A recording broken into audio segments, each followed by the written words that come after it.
Electricity. Most of the competitive examinations లో very important topic electricity. So ఎలక్ట్రిసిటీలో మొదటిగా మనం మాట్లాడుకోవాల్సినటువంటి important definition current, CURRENT, current. It is denoted by I. So what is current? Current అంటే ఏంటో మనం ఈ క్లాస్లో తెలుసుకుందాం first of all. So current అంటే ఏంటి అని అంటే సింపుల్ డెఫినేషన్ మాట్లాడదాం. The flow of free electrons, the flow of free electrons. So అంటే ఏంట్రా అంటే స్వేచ్ఛ ఎలక్ట్రాన్ల ప్రవాహమే, స్వేచ్ఛ ఎలక్ట్రాన్ల ప్రవాహమే కరెంట్ అట. స్వేచ్ఛ ఎలక్ట్రాన్ల ప్రవాహమే కరెంట్ అట. అయితే ఇప్పుడు మాట్లాడుకోవాల్సినటువంటి ఇంపార్టెంట్ విషయం ఏంటంటే అంటే ద సింపుల్ డెఫినేషన్ మాట్లాడుతున్నాం. కరెంట్ అంటే ఏంటట? The flow of free electrons. అయితే అసలు ఈ ఎలక్ట్రాన్స్ అంటే ఏమిటి అనేది తెలుసుకోవాలి. సెకండ్ వన్, అసలు ఈ ఎలక్ట్రాన్స్ ముందు ఫ్రీ ఎలక్ట్రాన్స్ అని కాకుండా ఫ్లో ఆఫ్ ఎలక్ట్రాన్స్ అని నేను ఎందుకు రాయలేదు అనే విషయాన్ని కూడా తెలుసుకోవాలి. వన్స్ ఇది తెలిస్తే సో కరెంట్ యొక్క డెఫినేషన్కి ఒక క్లారిటీ వస్తుంది. సో ఇప్పుడు మనం మాట్లాడుకోవాల్సినటువంటి ఇంపార్టెంట్ విషయం కరెంట్ అంటే ఏంటని చెప్తున్నాను, the flow of free electrons. So first of all electrons అంటే ఏంటో తెలియాలి అని అంటే ముందుగా మనకి ఏం తెలియాలి? ఫస్ట్ అటామిక్ స్ట్రక్చర్లో స్ట్రక్చర్ ఏదైతే ఉందో దాని యొక్క థియరీ తెలియాలి. ఆ థియరీలో ఎలక్ట్రాన్స్ గురించి ఏం చెప్పారో తెలియాలి. అయితే మనం స్కూల్ ఏజ్లో 8th loan 9th loan 10th loan and up to 12th standard వరకు కూడా ఈ ఎలక్ట్రాన్స్ గురించి లేదా అటామిక్ స్ట్రక్చర్ గురించి చెప్తాం. అయితే ఆ ఓవరాల్ స్ట్రక్చర్ అంతా చెప్పాలి అని అంటే చాలా టైం టేకన్ పడుతుంది. అయితే మనం మాట్లాడుకోవాల్సినటువంటి పాయింట్ ఏంటంటే ఓవర్ వ్యూలో ఎలక్ట్రాన్స్ అంటే ఏంటో జస్ట్ ఒక ఓవర్ వ్యూ చెప్పడానికి ట్రై చేస్తాను. సో నెక్స్ట్ మనం ఈ ఎలక్ట్రాన్స్ గురించి వెళ్ళడానికి ముందుగా ఏం మాట్లాడుతున్నాను అని అంటే 1808 నుంచి 1809లో డాల్టన్ అనేటువంటి సైంటిస్టు ఒక థియరీని ఇన్వెంట్ చేశాడు. సో డాల్టన్ అనేటువంటి సైంటిస్ట్ ఏం చెప్పాడు అని అంటే లైక్ ఫర్ ఎగ్జాంపుల్ ఈ మార్కర్ ఏదో ఉంది కదా, ఈ మార్కరు ఎందుకని ఇలా కనపడుతుంది. ఫర్ ఎగ్జాంపుల్ ఈ స్కిన్ ఉంటే ఈ స్కిన్ ఎందుకని ఇలా కనపడుతుంది. లైక్ ఫర్ ఎగ్జాంపుల్ ఈ వాచ్ ఉంటే ఈ వాచ్ ఎందుకని ఇలా కనపడుతుంది. ఫర్ ఎగ్జాంపుల్ ఈ బోర్డు ఉంటే ఈ బోర్డు ఎందుకని ఇలా కనపడుతుంది. So like for example each and every object, each and every substance, each and every material or matter, ప్రతిదీ కూడా ఎందుకని ఇలానే కనపడుతుంది అని ఒక డౌట్ వచ్చింది. డౌట్ వచ్చి ఏదైతే సబ్స్టెన్స్ ఆర్ మ్యాటర్ వస్తువు లేదా పదార్థము అని అంటూ ఉన్నామో దీనిని చిన్న చిన్న పార్ట్స్ కింద డివైడ్ చేయడం మొదలుపెట్టాడు. అంటే లైక్ ఫర్ ఎగ్జాంపుల్ ఇలా చిన్న చిన్న పార్ట్స్ కింద డివైడ్ చేయడం మొదలుపెట్టాడు. సో చిన్న చిన్న పార్ట్స్ కింద డివైడ్ చేయడం మొదలుపెట్టి మళ్ళీ ఇతను ఏం చెప్పాడు అంటే ఈ వస్తువు కానీ పదార్థం కానీ చిన్న చిన్న ముక్కలు కలిపితే ఒక పెద్ద ముక్క లేదా ఒక వస్తువుగా ఫామ్ అవుతుంది అని చెప్పాడు. ఎవర్రా అంటే డాల్టన్ అనేటువంటి సైంటిస్ట్. సో ఇక్కడ మనం మాట్లాడుకోవాల్సినటువంటి పాయింట్ ఏంటో జాగ్రత్తగా వినండి one by one. Like for example so ఈ డాల్టన్ అనే సైంటిస్ట్ ఏం చెప్పాడు అని అంటే కొన్ని ముక్కలు కలిపితే ఒక వస్తువు అవుతుంది, కొన్ని ముక్కలు కలిపితే ఒక పదార్థం అవుతుంది అని చెప్పాడట. మళ్ళీ కొన్ని రోజుల తర్వాత ఇతను సాటిస్ఫై అవ్వక ఎగైన్ మళ్ళీ ఏం చేశాడు అంటే ఈ చిన్న చిన్న ముక్కల్లో కూడా ఇంకా ఏవో చిన్న ముక్కలు ఉండుంటాయి అని డౌట్ వచ్చిందట. ఈ చిన్న చిన్న ముక్కల్లో కూడా ఇంకా ఏవో ఇంకా చిన్న ముక్కలు ఏవో ఉండుంటాయని చెప్పి డివైడ్ చేయడానికి పాసిబిలిటీ లేనటువంటి అత్యంత చిన్న పార్ట్స్ కింద డివైడ్ చేసాడటండి. సో డివైడ్ చేయడానికి పాసిబిలిటీ లేనటువంటి అత్యంత చిన్న పార్ట్స్ కింద డివైడ్ చేసి ఎగైన్ మళ్ళీ ఇంకొక థియరీ చెప్పాడట. ఏంట్రా అంటే చిన్న చిన్న ముక్కలు కలిపితే ఒక పెద్ద ముక్క, పెద్ద పెద్ద ముక్కలు కలిపితే ఒక వస్తువు లేదా పదార్థము అని చెప్పాడట. ఏం మాట్లాడుతున్నాను ఒకసారి చూడండి. చిన్న చిన్న ముక్కలు కలిపితే ఒక వస్తువు, పెద్ద పెద్ద ముక్కలు కలిపితే ఒక వస్తువు అని చెప్పాడట. అయితే ఇలా ముక్కలు చెక్కలు అంటే కుదరదు కాబట్టి దీనికి ఏదో ఒక పేరు పెట్టడం మొదలు పెట్టాడట. ఆ పేరు ఏంట్రా అంటే దీని పేరు యాటమ్ అని పేరు పెట్టాడట అండి. దీని పేరు యాటమ్ అని పేరు పెట్టాడట. దీని పేరు మాలిక్యూల్ అని పేరు పెట్టాడట. దీని పేరు ఏం పేరురా అంటే పదార్థము ఆర్ సబ్స్టెన్స్ ఆర్ మ్యాటర్ అని పేరు పెట్టాడట. సో అగైన్ ఇప్పుడు మనం చిన్న చిన్న ముక్కలు పెద్ద పెద్ద ముక్కలు అని ఏదైతే చెప్పామో దాన్నే ఈడు ఎలా చెప్పాడు అని అంటే group of atoms make a molecule, group of molecules make a matter అన్నాడట. సో ఏమన్నాడు అని అంటే కొన్ని యాటమ్స్ని కలిపితే మాలిక్యూల్ అవుతుంది, కొన్ని మాలిక్యూల్స్ కలిపితే మ్యాటర్ ఆర్ సబ్స్టెన్స్ అవుతుంది అన్నాడట. దీన్నే తెలుగులో మనం ఏమంటాము అని అంటే పరమాణువు అని పిలుస్తాం. పరమాణువు అని పిలుస్తాం. దీన్ని ఏమని పిలుస్తాం అంటే అణువు అని పిలుస్తాం. సో దీన్ని ఏమని పిలుస్తామంటే వస్తువు లేదా పదార్థము అని పిలుస్తాం, వస్తువు లేదా పదార్థము అని పిలుస్తాం. సో ఇప్పుడు మళ్ళీ ఏమన్నాడు తెలుగులో చెప్పుకుంటే కొన్ని పరమాణువులను కలిపితే ఒక అణువు అవుతుంది, కొన్ని అణువులను కలిపితే వస్తువు అవుతుంది అని చెప్పాడట. సో ఇప్పుడు నేను ఇదంతా ఎందుకు మాట్లాడుతున్నామో ఒకసారి మాట్లాడే ముందుగా ఎగైన్ మాట్లాడుతున్నాను. ఈ థియరీని మనకి స్టడీ చేసి బయటకు తీసుకొచ్చినటువంటి వ్యక్తి పేరు ఏం పేర్రా అంటే డాల్టన్. ఇప్పుడు very important question, frequently asked question ఏంట్రా అంటే who is the father of atomic theory అని అడుగుతూ ఉంటారు. The father of atomic theory is called as Dalton. The father of atomic theory is called as Dalton. ఇప్పుడు మనకు కావాల్సింది ఇంకా చాలా థియరీలు ఉన్నప్పటికీ కూడా మనకి ఏదైతే ఎలక్ట్రాన్ ఎక్కడ ఉంటుందో అక్కడికి వెళ్తే సరిపోతుంది. కాబట్టి నేనేం చేస్తున్నాను అంటే ఇక్కడ ఏదైతే యాటమ్ ఉందో ఈ యాటంలో కూడా ఏవో ఉండుంటాయి అని మళ్ళీ డౌట్ వచ్చిందట. ఈ యాటంలో కూడా ఏవో ఉండుంటాయని డౌట్ వచ్చి ఏం చేశారు అంటే ఈ యాటంని మనకి ఇప్పుడే చెప్పాను డివైడ్ చేయడానికి పాసిబిలిటీ లేనటువంటి అత్యంత చిన్న పార్టు అని చెప్పాను. ఈ డివైడ్ చేయడానికి పాసిబిలిటీ లేనటువంటి లీస్ట్ పార్టికల్ అని చెప్పాం. అయితే దీంట్లో కూడా ఏవో ఉండుంటాయి అని చెప్పాడు కాబట్టి దీన్ని ఒక పెద్దగా డ్రా చేస్తూ ఉన్నాను. లైక్ ఫర్ ఎగ్జాంపుల్ ఇలా డ్రా చేస్తే ఇది యాటమ్ అనుకోండి. నిజానికి కంటికి కనపడలేనటువంటి చిన్న పార్ట్ని లైక్ నాన్ ఎలక్ట్రానిక్స్ వాళ్ళు అయి ఉంటే, ఎలక్ట్రానిక్స్ వాళ్ళు కాకపోయి ఉంటే మీరందరూ కూడా -10 గ్లాస్ ఏదో ఒక బోతద్దం లాంటిది పెట్టుకొని చూస్తే ఆ యాటమ్ కాస్త ఎలా కనపడుతుంది అని అంటే ఇలా కనపడుతుంది అని అనుకోండి. వేరాజ్ ఎలక్ట్రానిక్స్ వాళ్ళు మాత్రం ఏమనాలి అని అంటే ఇలాంటి యాటమ్స్లో ఏం జరుగుతుందో చూడాలన్నా, ఇలాంటి ఎలక్ట్రానిక్ వాటిలో ఎలాంటివి ఉన్నాయి ఏమున్నాయో చూడాలి అని అంటే మనం డైరెక్ట్గా మనం నాన్ ఎలక్ట్రికల్ వాళ్ళు చూసినట్టుగా గ్లాసెస్లో చూడకూడదు. దేంట్లో చూడాలి అని అంటే by observation of CRO. So సిఆర్ఓతో ఏం చేయగలము అని అంటే సిఆర్ఓతో ఎలక్ట్రాన్స్ని చూడగలం, సిఆర్ఓతో ప్రోటాన్స్ని చూడగలం, సిఆర్ఓతో న్యూట్రాన్స్ చూడగలం, ఆల్ఫా రేస్ని చూడగలం, గామా రేస్ని చూడగలం, బీటా రేస్ని చూడగలం, ఎలక్ట్రాన్ బీమ్ని చూడగలం. ఇలాంటి ఏవైతే డిఫరెంట్ పార్టికల్స్ ఉంటాయో ఆ పార్టికల్స్ అన్నీ కూడా చూడాలి అని అంటే ఒకే ఒక్క డివైస్ పేరేంట్రా అంటే CRO is nothing but cathode ray oscilloscope.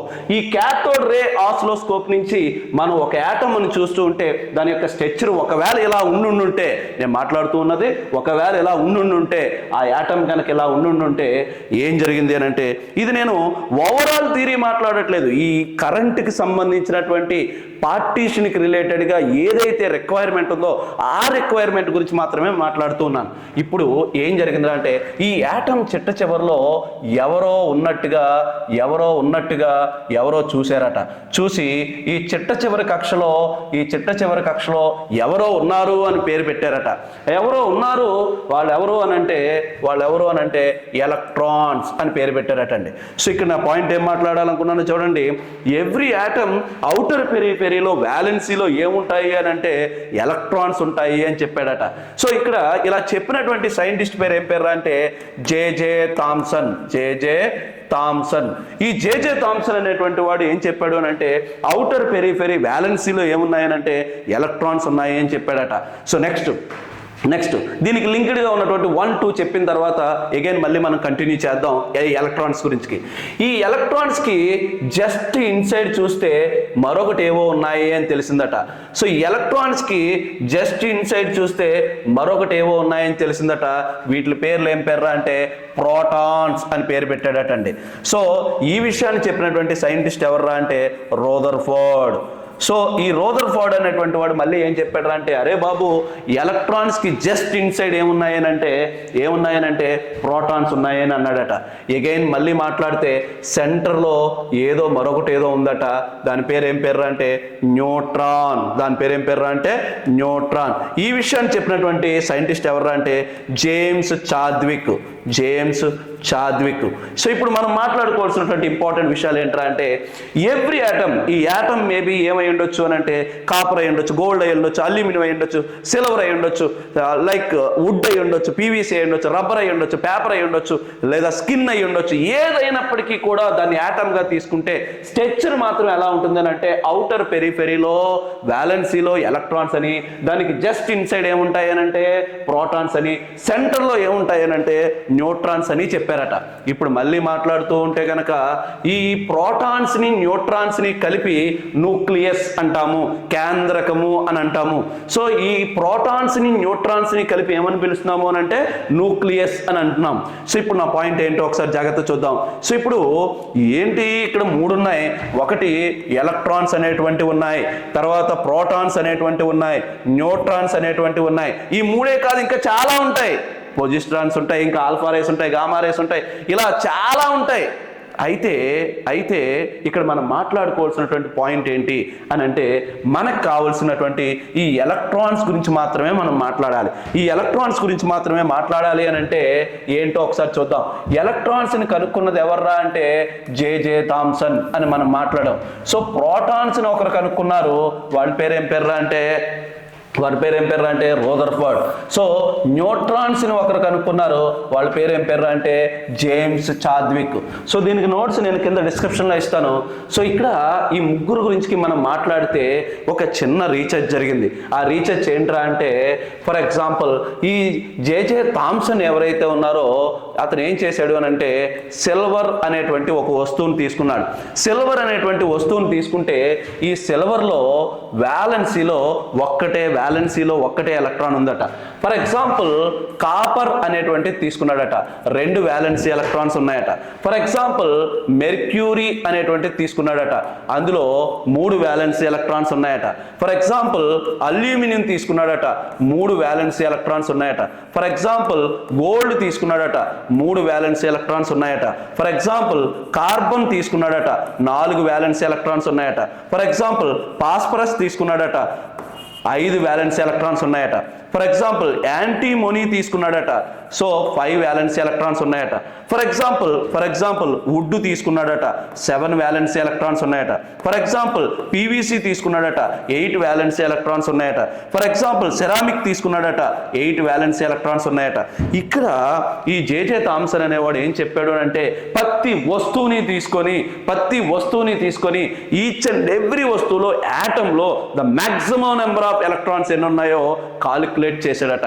The maximum number of valency electrons check చేసుకుంటూ వస్తూ ఉంటే సిల్వర్లో ఏమని తెలిసిందిరా అంటే ఓన్లీ ఒక్కటే వ్యాలెన్సీ ఎలక్ట్రాన్ ఉంటుందని తెలిసిందట.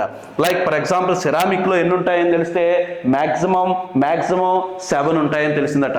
ఇప్పుడు జే థామ్సన్ ఏం చెప్పాడు అని అంటే in every atom the minimum number of valency electrons are 1, the maximum number of valency electrons are 8 అన్నాడట. సో ఇన్ ఎవ్రీ ఆటంలోనూ కూడా minimum number of valency electrons ఎన్ని ఉంటాయనంటే 1 the maximum number of valency electrons ఎన్ని ఉంటాయనంటే 8 అని చెప్పాడట. So ఇప్పుడు ఇది మనకి ఇంజనీరింగ్ మెటీరియల్స్లో చాలా ఉపయోగపడుతుంది.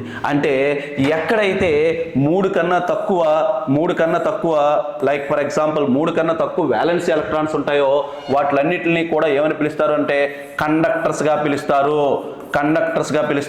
ఎక్కడైతే ఫర్ ఎగ్జాంపుల్ కార్బన్ అని రాశాను, జెర్మీనియం కానీ సిలికాన్ కానీ ఇలాంటివన్నీ కూడా 4 ఎలక్ట్రాన్స్ ఉంటాయి. సెలీనియం కానీ ఇలాంటి వాటిల్లో వీటిని ఏమని పిలుస్తారంటే సెమీ కండక్టర్స్ అని పిలుస్తాం. ఎక్కడైతే 4 కన్నా ఎక్కువ ఉంటాయో వాటిని ఏమని పిలుస్తారంటే ఇన్సులేటర్స్ అని పిలుస్తాం. ఇది నేను అగైన్ ఇంజనీరింగ్ మెటీరియల్స్ అనే లెసన్లో ఇంకా క్లియర్ అండ్ క్లారిటీగా మాట్లాడదాం. సో ఇప్పుడు పాయింట్ ఏంటి, వెరీ ఇంపార్టెంట్ కాన్సెప్ట్ ఏంట్రా అంటే మనకి ఒక్కొక్క ఒక్కొక్క పార్టికల్లోనూ ఒక్కొక్క మెటీరియల్లోనూ యాటంలో చిట్ట చివరి కక్షలో ఏముంటాయి అని అంటే కనుక వ్యాలెన్సీ ఎలక్ట్రాన్స్ ఎలా ఉంటాయో తెలిసింది. సో ఈ విషయాన్ని చెప్పినటువంటి సైంటిస్ట్ ఎవర్రా అంటే ఎవరండి? J J Thomson. అయితే ఎగైన్ మళ్ళీ రోదర్ఫర్డ్ కూడా అదే ఎక్స్పెరిమెంట్కి సంబంధించినటువంటి వ్యక్తి కాబట్టి మళ్ళీ మరో డౌట్ వచ్చింది. ఏంట్రా అంటే ఇది అవునో కాదో చెక్ చేశాడు, ఏం చెక్ చేశాడు అంటే, సో ఇక్కడ నేను మాట్లాడాలనుకున్న పాయింట్ ఏంట్రా అంటే, సిల్వర్లో ఒక్క వ్యాలెన్సీ ఎలక్ట్రాన్ ఉందన్నాడు కదా, మరి ప్రోటాన్స్ ఎన్ని ఉన్నాయి? ప్రోటాన్ కూడా ఒకటే ఉందట. కాపర్లో 2 వ్యాలెన్సీ ఎలక్ట్రాన్స్ ఉన్నాయన్నాడు కదా, మరి ప్రోటాన్స్ ఎన్ని ఉన్నాయో చూసాడట, అవి కూడా 2 ఉన్నాయట. మెర్క్యూరీలో ఎన్ని ఉన్నాయో చూసాడట, అవి కూడా 3 ఉన్నాయట. అల్యూమినియంలో చూసాడట 3 ఉన్నాయట. గోల్డ్లో చూసాడట 3 ఉన్నాయట. కార్బన్లో చూసాడట 4 ఉన్నాయట. జెర్మీనియంలో చూసాడట 4 ఉన్నాయట. సిలికాన్లో చూసాడట 4 ఉన్నాయట. వుడ్లో చూసాడట 7 ఉన్నాయట. సెరామిక్లో చూసాడట 8 ఉన్నాయట. ఎగైన్ మళ్ళీ మాట్లాడుతూ ఉంటే వేన్ రోదర్ఫోర్డ్ ఏం చెప్పాడు అంటే, అవును బాబు నువ్వు చెప్పింది కరెక్టే, in every atom number of valency electrons is equal to number of protons అని చెప్పాడట. సో ఇప్పుడు నా పాయింట్ ఏం మాట్లాడాలనుకున్నానో చూడండి. జస్ట్ వాట్ ఈజ్ ఎలక్ట్రాన్స్ చెప్పే ముందు జస్ట్ వాట్ ఈజ్ వాట్ అని. సో అగైన్ మళ్ళీ మాట్లాడుతూ ఉంటే మీరు వ్యాలెన్సీ తీసుకుంటే కనుక ఎందులో అయినా ఒక్కటే న్యూట్రాన్ ఉంటుంది అని ఎవరు చెప్పారు అంటే జేమ్స్ చాద్విక్ చెప్పాడట. సో ఈ పాయింట్ ఏం మాట్లాడాలనుకున్నానో చూడండి. In every atom the number of electrons is equal to number of protons in valency, particularly valency అని మాట్లాడుతున్నాం. సో ఇప్పుడు పాయింట్ ఏంట్రా అంటే ఎలక్ట్రాన్స్ ఉన్నాయి, ప్రోటాన్స్ ఉన్నాయి, న్యూట్రాన్స్ ఉన్నాయి. సో ఏ లొకేషన్స్లో ఉన్నాయి, వాటిని ఎవరెవరు కనుక్కున్నారు అని మాట్లాడారు.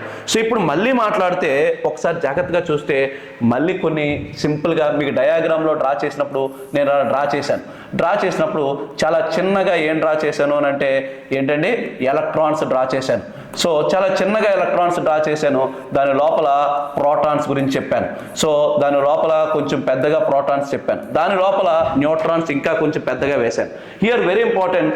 సో ప్రోటాన్ ఏదైతే ఉంటుందో ఇది ఎలక్ట్రాన్తో పోలిస్తే 1836 టైమ్స్ బిగ్గరగా ఉంటుంది. సో యాజ్ కంపేర్డ్ టు ఎలక్ట్రాన్తో పోలిస్తే ఎన్ని టైమ్స్ బిగ్గరగా ఉంటుంది అని అంటే 1836 టైమ్స్ బిగ్గరగా ఉంటుందట. వేరేజ్ న్యూట్రాన్ తీసుకుంటే ఆ న్యూట్రాన్ 1840 టైమ్స్ బిగ్గరగా ఉంటుంది. ఇదేంతో పోలిస్తే అని అంటే ఎలక్ట్రాన్తో పోలిస్తే. హియర్ నేను అంటున్న పాయింట్ ఏంటో ఒకసారి జాగ్రత్తగా వినండి. సో ఇక్కడ ప్రోటాన్ అనేటువంటిది ఎలక్ట్రాన్తో పోలిస్తే 1836 టైమ్స్ బిగ్గరగా ఉంటుంది. న్యూట్రాన్ అనేటువంటిది ఎలక్ట్రాన్తో పోలిస్తే ఎందుకని అంటే మనం స్మాలెస్ట్ పార్టికల్ ఏం డ్రా చేసామనంటే ఎలక్ట్రానే డ్రా చేసాం కాబట్టి. సో ఎలక్ట్రాన్తో పోలిస్తే ఇది ఎన్ని టైమ్స్ ఉంది అని అంటే 1840 టైమ్స్ బిగ్గరగా ఉందట. సో ఇప్పుడు పాయింట్ ఏంటి అని అంటే మనకి ఎగ్జామ్లో అడిగేటువంటి మరికొన్ని ఇంపార్టెంట్ క్వశ్చన్స్. సో ప్రీవియస్ దాంట్లో మనం తీసుకుంటే ఎలక్ట్రాన్ని ఎవరు కనుక్కున్నారు, ప్రోటాన్ని ఎవరు కనుక్కున్నారు, న్యూట్రాన్ని ఎవరు కనుక్కున్నారు, who is the father of atomic theory, ఇవి మనకు అడిగేటువంటి questions. Again the least number of valency electrons in every atom, the maximum number of valence electrons in every atom, the least number of valence electrons are 1, the maximum number of valence electrons are 8. So again మాట్లాడుతూ ఉంటే ఇక్కడ మనం మాట్లాడుకోవాల్సింది ఎంత పెద్దగా ఉంటుంది అని అంటే 1836 times ఇది బిగ్గరగా ఉంది, 1840 టైమ్స్ ఇది బిగ్గరగా ఉంది అని అన్నాను. ఇప్పుడు మనం మాట్లాడుకోవాల్సిన మరొక ఇంపార్టెంట్ బిట్ ఏంటంటే, సో ఎలక్ట్రాన్, ప్రోటాన్, న్యూట్రాన్ ఈ మూడిట్లో కల్లా లైటెస్ట్ పార్టికల్ ఏది అని అడుగుతాడు. అత్యంత తేలిగ్గా ఉండేటువంటి పార్టికల్ ఏది అని అడుగుతాడు. సో ఆన్సర్ ఏంట్రా అంటే lightest particle is nothing but electron. Lightest particle ఏంట్రా అంటే electron. So lightest particle electron అని తెలిసింది.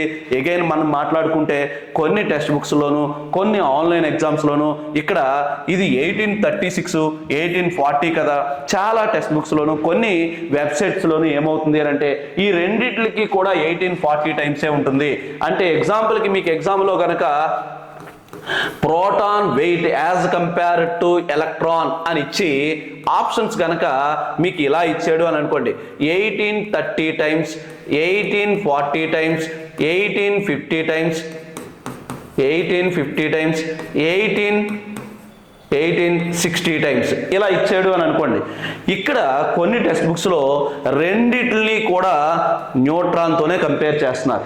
కాబట్టి ఒరిజినల్గా అయితే మాత్రం 1836 ఇస్ ద పర్ఫెక్ట్ ఆన్సర్. ఒకవేళ 1836 లేకపోతే ప్రోటాన్కి న్యూట్రాన్కి రెండిట్లకి కూడా 1840నే పెట్టాలి. సో ఇవి కొన్ని బేసిక్ క్వశ్చన్స్, బేసిక్ అటామిక్ స్ట్రక్చర్లో ఉన్నటువంటి కొన్ని బేసిక్ క్వశ్చన్స్. అండ్ ఇంకా బేసిక్స్ ఏవైతే ఉంటాయో అవన్నీ మీకు ఆల్రెడీ ఐడియా ఉంటుంది. ఎలక్ట్రాన్కి నెగిటివ్ ఛార్జ్ ఉంటుంది, ప్రోటాన్కి పాజిటివ్ ఛార్జ్ ఉంటుంది. ఇవి మినిమం ఏమంటారు, ఈ అటామిక్ స్ట్రక్చర్ గురించి మినిమం ఐడియా ఉంటుంది. అయితే మనం కరెంట్ గురించి తెలుసుకోవాలి కాబట్టి ఆ కరెంట్కి రిలేటెడ్గా ఉండేటువంటి వాటి గురించి మాట్లాడదాం. సో ఫస్ట్ ఆఫ్ ఆల్ ఈ వ్యాలెన్సీలో ఏముంటాయి అని తెలిసింది అని అంటే ఎలక్ట్రాన్స్ ఉంటాయి అని తెలిసింది. ఈ చివరి కక్షలో ఏమున్నాయి అని అంటే వ్యాలెన్సీలో ఏమున్నాయని అంటే ఎలక్ట్రాన్స్ ఉంటాయి. ఈ ఎలక్ట్రాన్స్ని మనం మూవ్ చేయగలిగితే ఆ మూవ్ చేయడం వల్ల వచ్చినటువంటి రిజల్టెంట్నే కరెంట్ అని అంటాం. అయితే ఇవి ఎలా మూవ్ అవుతాయో మాట్లాడదాం. ఎలా మూవ్ అవుతాయి అని అంటే లైక్ ఫర్ ఎగ్జాంపుల్ నేను ఒక సింపుల్ కాన్సెప్ట్ మాట్లాడతాను, జాగ్రత్తగా చూడండి. లైక్ ఫర్ ఎగ్జాంపుల్ నేను ఈ యాటమ్ని ఒక చైర్లు గేమ్ ఆడుకునేటువంటి ఒక గేమ్ అని అనుకుందాం. ఈ గేమ్లో నేనేం చేశాను రా అంటే ఇక్కడ 8 చైర్లని ప్లేస్ చేశాను. So the maximum number of valence electrons are 8 అని అన్నాను. అలానే ఇక్కడ నేనేం చేశాను అని అంటే 8 ప్లేసెస్ని ప్లేస్ చేశాను. 8 ప్లేసెస్ని ప్లేస్ చేశాను. 8 ప్లేసులు ప్లేస్ చేసి ఈ 8 చైర్లు అనుకోండి, మీ భాషలో 8 చైర్ లాట్ అనుకోండి. చైర్ లాట్లో 8 చైర్లు ఉన్నాయి, 8 మంది కూర్చొని ఉన్నారు. 8 చైర్లు ఉన్నాయి, 8 మంది కూర్చొని ఉన్నారు. ఇప్పుడు మీరేం చేశారంటే ఎవరో ఒకరు వచ్చి తోస్తున్నారు. తోస్తే ఏమైనా మూమెంట్ ఉంటుందా చెప్పండి? 8 ప్లేస్లే ఉన్నాయి, 8 మందే కూర్చొని ఉన్నారు.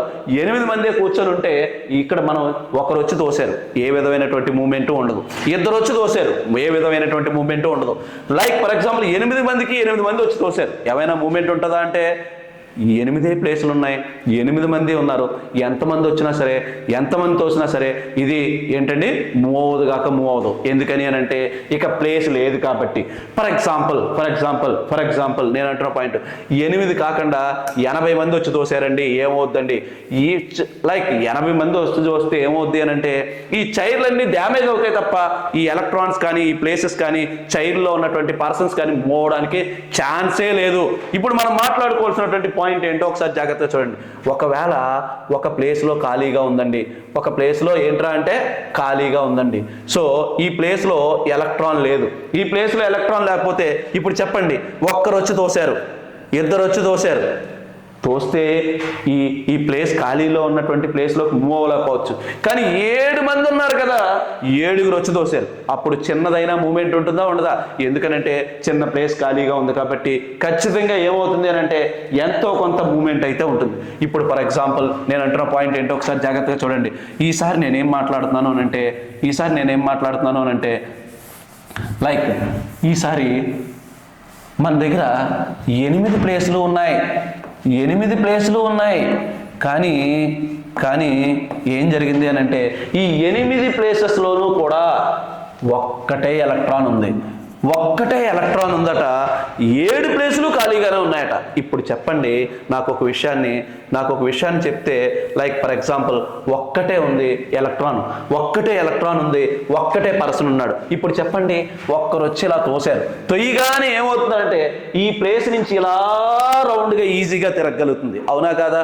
అంటే ఒక్క ఎలక్ట్రాన్ని మూవ్ చేయడానికి ఒక్క పర్సన్ సరిపోతాడు, ఒక్క మనిషిని మూవ్ చేయడానికి ఒక్క పర్సన్ సరిపోతాడు. మిగతా ప్లేసులు అన్నీ ఖాళీగా ఉన్నాయి.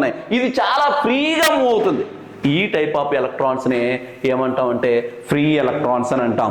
వాట్ ఈస్ ఫ్రీ ఎలక్ట్రాన్స్ అంటే ఏదైతే ప్లేసెస్ ఉన్నాయో ప్లేసెస్ కన్నా ఎలక్ట్రాన్స్ తక్కువగా ఉంటే వాటిలన్నిటిని కూడా ఏమంటారంటే ఫ్రీ ఎలక్ట్రాన్స్ అని అంటాం. అంటే మనం స్టార్టింగ్లో నేను మాట్లాడాను, ఎలక్ట్రాన్స్ మూవ్ చేయడం వల్ల వచ్చే రిజల్టెంట్ని ఏమన్నాను అని అంటే కరెంట్ అని అన్నాను. ఎలక్ట్రాన్స్ మూవ్ చేయడం వల్ల వచ్చే రిజల్టెంట్ని ఏమన్నాను? కరెంట్ అని అన్నాను. అయితే ఆ కరెంట్ ఎందులో పడితే అందులో కాదు, పర్టికులర్లీ ఫ్రీ ఎలక్ట్రాన్స్ని మూవ్ చేయడం వల్ల వచ్చే రిజల్టెంట్ని మాత్రమే కరెంట్ అని అనాలి. ఏంటా ఫ్రీ ఎలక్ట్రాన్స్ అని అంటే మనం సిల్వర్ తీసుకున్నాము అని అనుకోండి, సిల్వర్లో ఒక్కటే ఉంటుంది valence electron. For example copper తీసుకున్నాము అని అనుకో, రెండే ఉన్నాయి. ఫర్ ఎగ్జాంపుల్ మెర్క్యూరీ తీసుకున్నాము అని అనుకోండి, మెర్క్యూరీ తీసుకుంటే కనుక 3 ఉన్నాయి. ఫర్ ఎగ్జాంపుల్ అల్యూమినియం తీసుకున్నారనుకోండి 3 ఉన్నాయి. ఫర్ ఎగ్జాంపుల్ గోల్డ్ తీసుకున్నారనుకోండి 3 వ్యాలెన్సీ ఎలక్ట్రాన్స్ ఉన్నాయి. సో ఫర్ ఎగ్జాంపుల్ గాలియం తీసుకున్నారనుకోండి 3 ఉన్నాయి. బోరాన్ తీసుకున్నారనుకోండి 3 ఉన్నాయి. సెలీనియం తీసుకున్నారనుకోండి 3 ఉన్నాయి. ఇలాంటివన్నిటిని కూడా అంటే 4 ఇక్కడ 8 ఉంటే 3 కన్నా తక్కువ, పర్టికులర్లీ చెప్పాలి అని అంటే 3 లేదా అంతకన్నా తక్కువ, పర్టికులర్లీ చెప్పాలంటే లెస్ దాన్ 4 వ్యాలెన్సీ ఎలక్ట్రాన్స్ ఉన్నటువంటి వాటిని మాత్రమే మనం కరెంట్ కింద ఏమిటండి కరెంటుని ఫ్లో చేయడానికి, కరెంటుని ప్రొడ్యూస్ చేయడానికి, కరెంటుని యూటిలైజ్ చేసుకోవడానికి వాడతాము. ఆ ఎలక్ట్రాన్స్నే ఏమని పిలుస్తామంటే ఫ్రీ ఎలక్ట్రాన్స్ అని అంటాం.